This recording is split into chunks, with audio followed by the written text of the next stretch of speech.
So, good morning, everyone. Today, we are just going to first recall the lesson, whatever we have read till now. So, till now, first, we have read that we need elections to choose who will make the laws for the country, who will form the government, and take the major decisions and all, and to choose the party who will guide the government and lawmaking. So, all these three main points were there. Why do we need elections in a country? Then we have further read that what makes the election democratic also, and what all things are there which should be there, which from which we can find out that yes, really democratic elections are being held. First and foremost thing, it is seen that everyone should have one vote, each vote should have one value. The next, parties and candidates should also be free to contest election. This is the second main reason which can make election democratic in a democratic country. Then third, election should be free and fair. It should not be biased on based on their own to fulfill their own main basic aims and necessities, but it should be free and fair.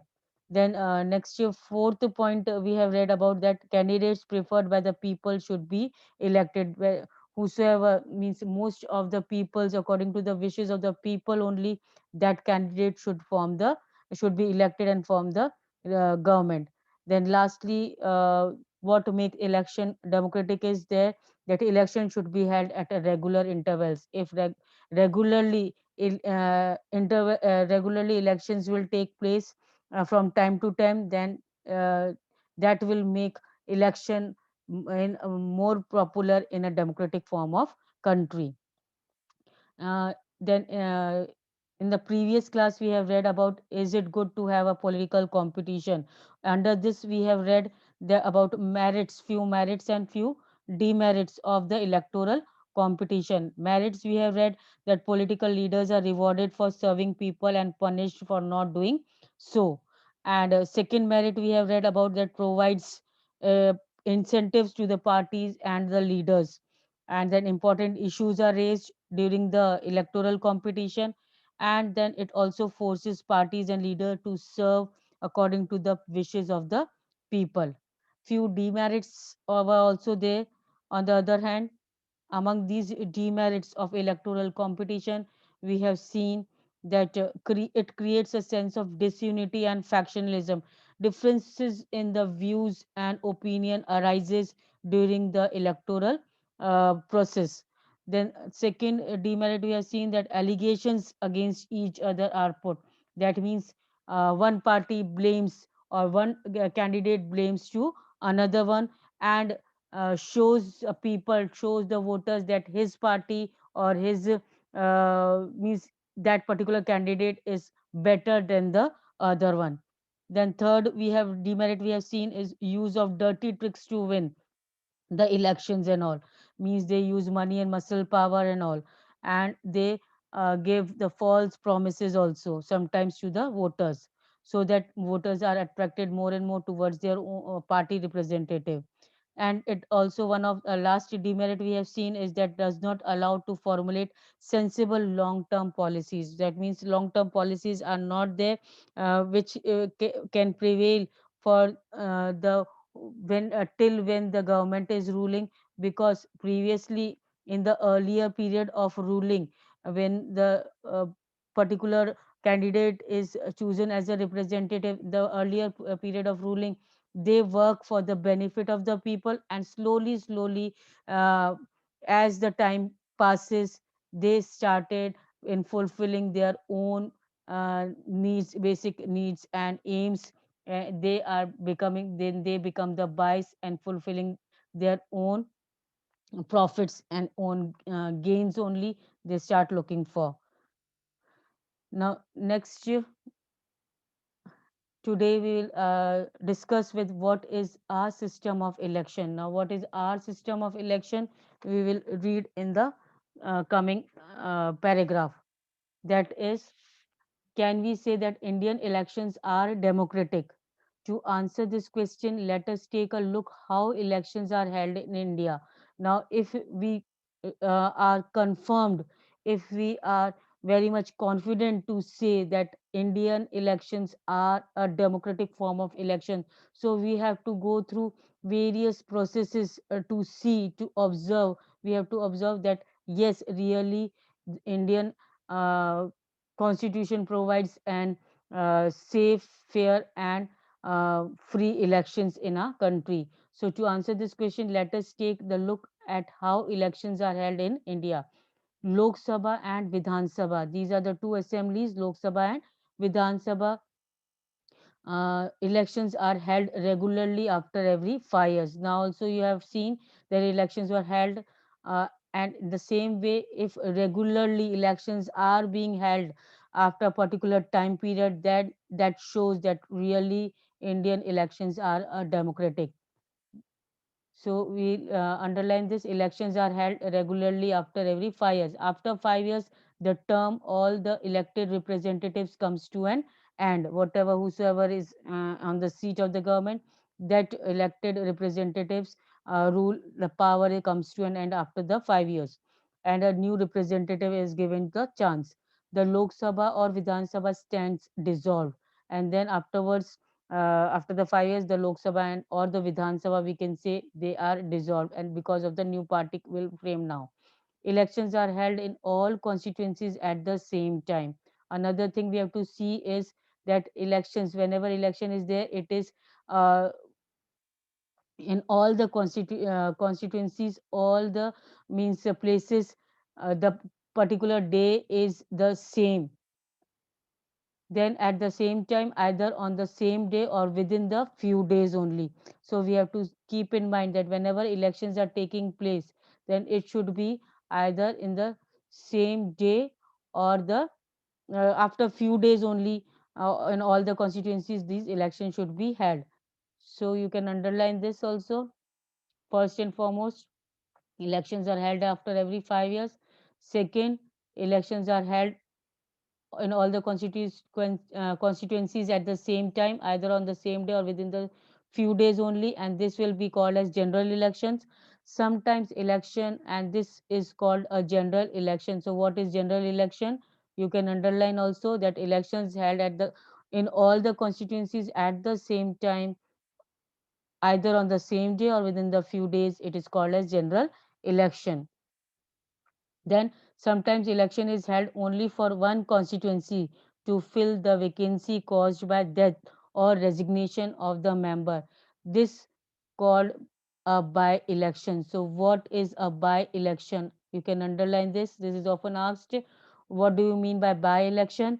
When the elections is held only for one constituency, only for one area, to fill the vacancy caused by the death or resignation of the member, then in this case it is called as by election. Means in all the constituency, everywhere, all the representatives have not died or have not resigned from their post, but in one particular condition, when in the death case of the leader or in the resignation of the member of that particular party, then in that case by election can be held. So in this chapter, we will focus on general election especially. Now, electoral constituency. Now, the word constituency, I had already made clear that what is the word constituency means. It is a group of voters in a specified area. A special area is there. In that area, the group of voters are there who elects the representative to the legislative body, and that is called as uh, constituency. So,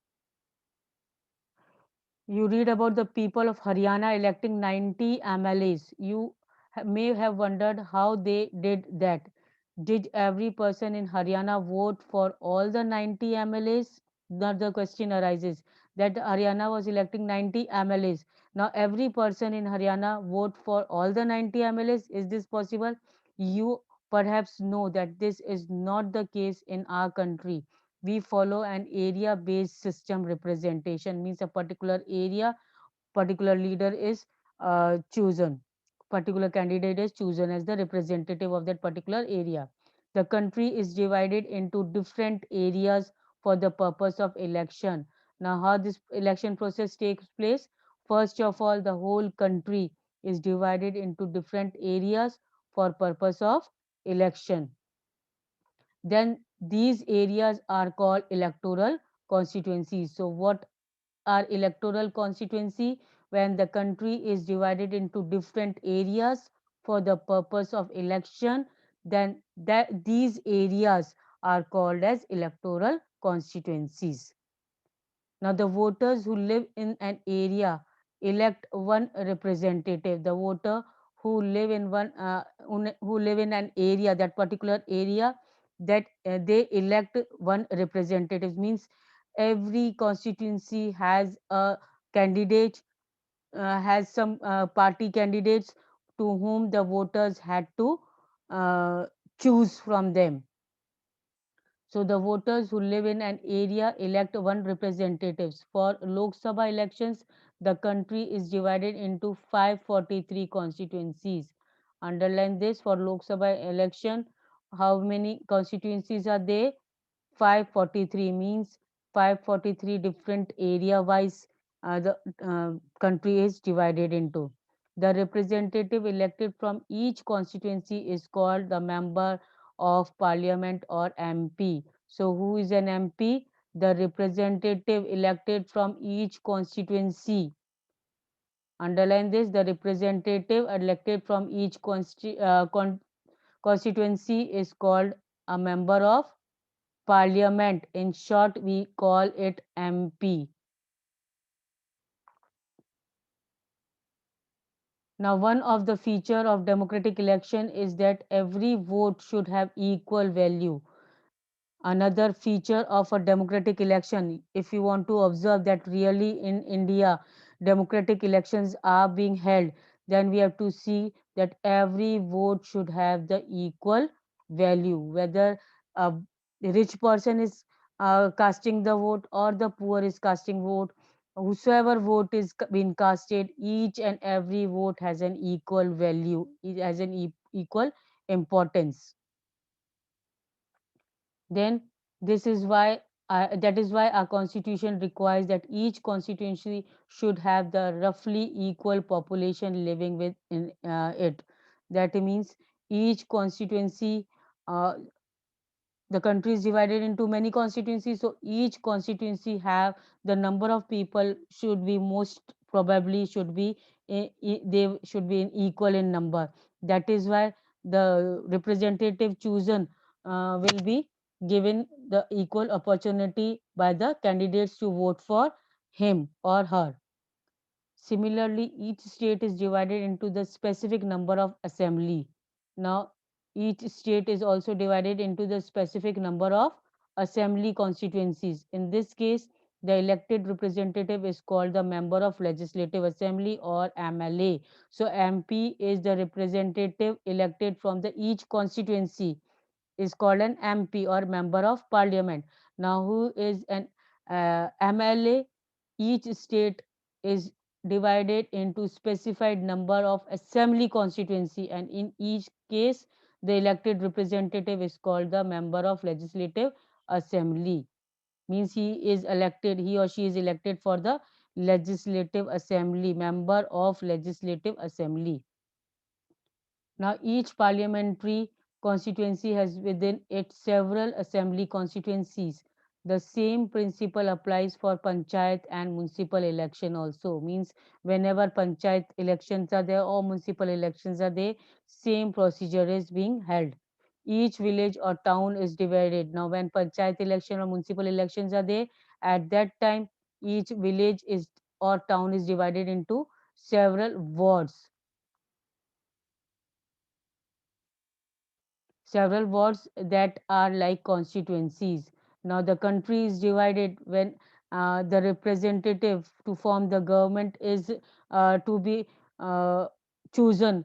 Then, at time, the whole country is divided and it is divided into different constituencies.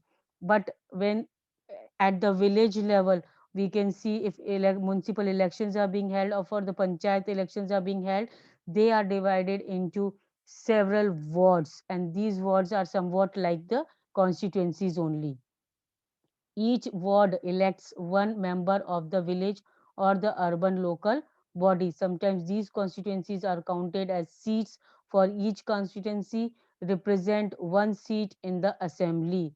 That means these constituencies are counted as seats, that one seat, one ward is means wards are considered to be the constituencies, and these constituencies only are counted as seat of the representative or of the candidate. For each constituency represent one seat in the assembly. When we say that Lokdal won 60 seats in Haryana, now it was earlier we have read that Lokdal has won 60 seats in Haryana. It means that candidate of Lokdal won 60 assembly constituencies in the state, and thus Lokdal had 60 MLAs in the state assembly. So 60 seats means the particular MLA has uh, got 60 assembly seats in legislative assembly.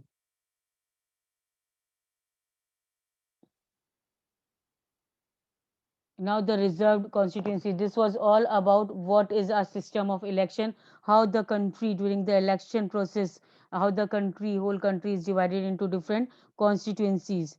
And now there are few reserved constituencies also. Our constitution entitles every citizen to elect his or her representative and to be elected as a representative. So this is the right given by a constitution, that each and every citizen can elect his or her own choice representative or a candidate, or he has also the right to be elected as a representative.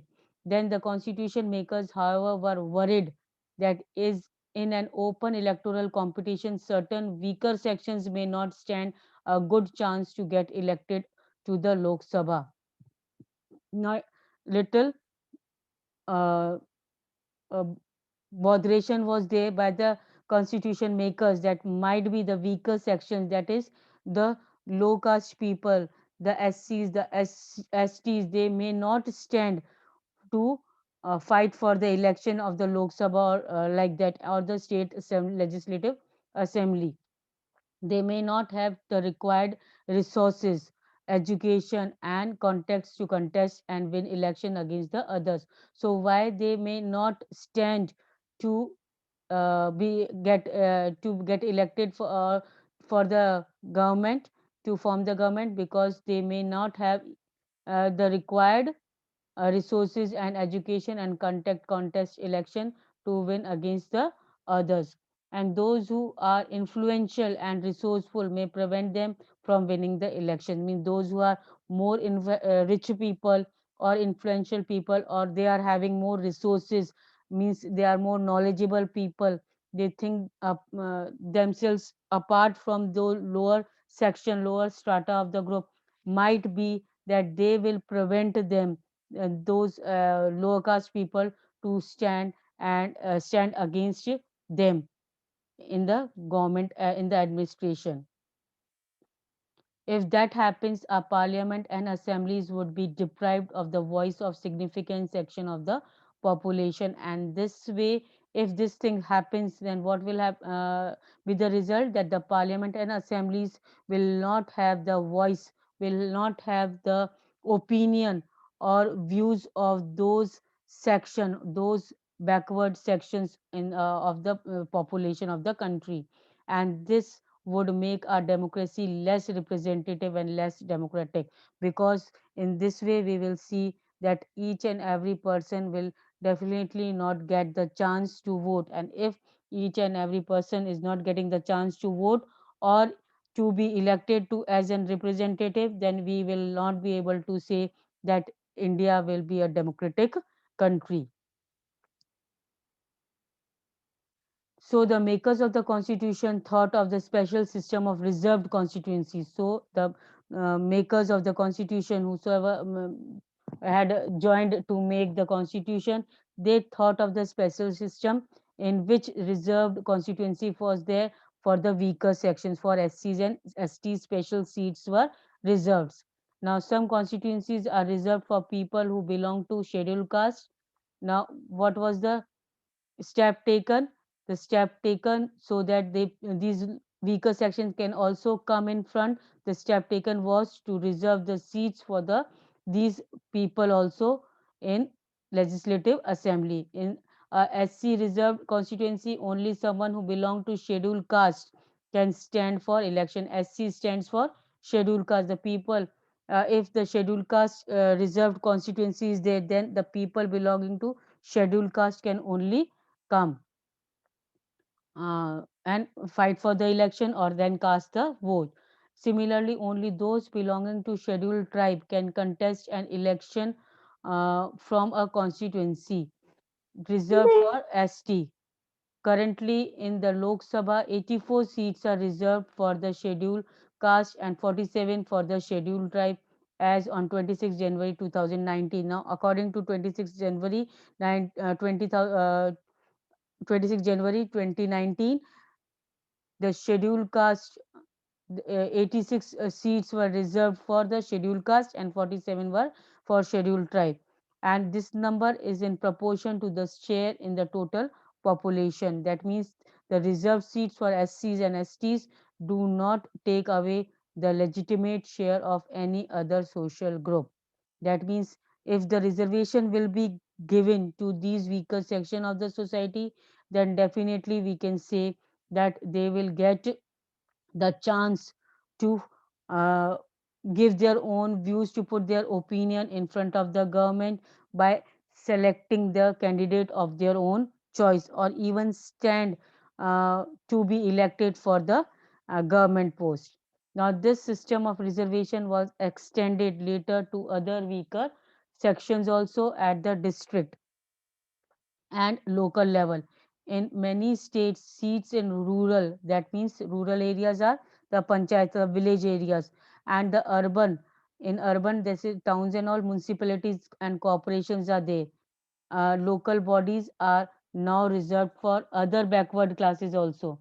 Now, other backward classes also, the reserved constituencies are there so that people from the backward classes also can come in front to give their own views and opinions in forming the government. However, the proportion of the seat reserved uh, varies from state to state. Similarly, one third of the seats are reserved in rural and urban local bodies for women candidates. Now, seats are also reserved for women candidates also uh, in these constituencies. Now, next, this was the reserved constituencies for the uh, SCs, STs, and OBCs. STs means scheduled tribes, SCs means scheduled caste, and OBCs means other backward classes, so that we can have the opinion or views of these also, these type of people, weaker section group also in forming the government.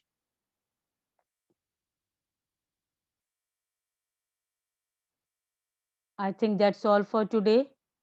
In our next class, we are going to start with voters list. Till then, you can read this lesson where we have ended, till where we have ended. If any confusion related to it, you can ask me on WhatsApp, or you can personally also call me. Thank you.